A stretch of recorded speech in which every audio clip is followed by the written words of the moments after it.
Welcome to the only daily podcast focusing on compliance news of the day. Each morning, start your day with a cup of coffee and Tom Fox, the voice of compliance, to hear about 4 of the top compliance, corruption, or leadership stories you will need to start your day.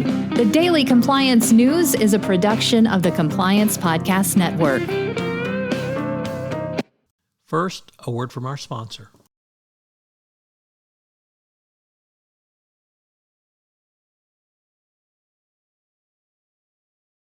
The Daily Compliance News for May 26, 2022, the domestic corruption issue.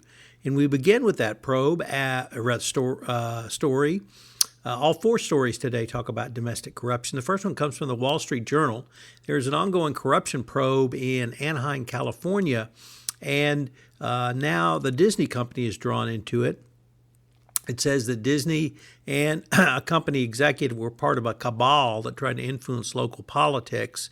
This has led to a Anaheim Angels stadium issue, and it is a massive corruption scandal.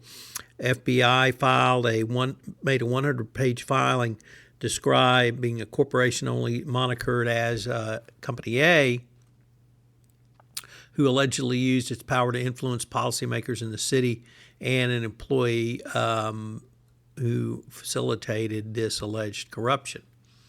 Next up, there's probably not more corruption than in Illinois, and today we have a story from the Central Square, a first-time contributor to the Daily Compliance News, that evidence is developing in a massive federal corruption probe that snagged undercover recordings of former Illinois Speaker Mike Madigan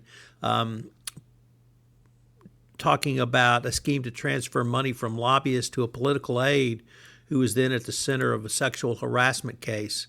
This money laundering was illegal, and it also, the undercover recordings talk about the board position with ComEd that is a part of that corruption case. So really no surprise when the Illinois legislature is noted for its corruption, but now we have it on tape. Next up from NPR, Twitter will pay a $150 million fine over acquisitions that it improperly sold user data. Federal officials accuse the company of improperly collecting and then selling users' personal data for advertisers over 6 years. This violated a 2011 agreement between Twitter and the FTC, in which the company vowed not to sell information gathered for security purposes, but Twitter didn't seem to be able to follow its own agreements. How this impacts Elon Musk's soon-to-be abortive bid is unclear at this point, but it just gives Musk one more excuse.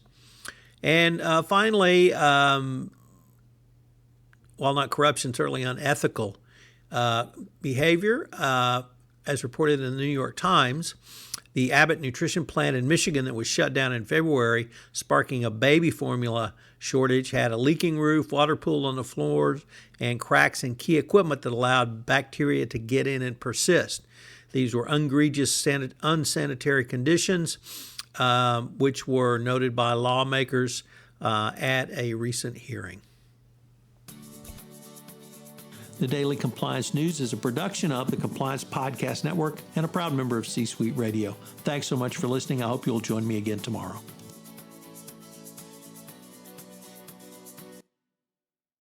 This podcast is a part of the C-Suite Radio Network. For more top business podcasts, visit c-suiteradio.com.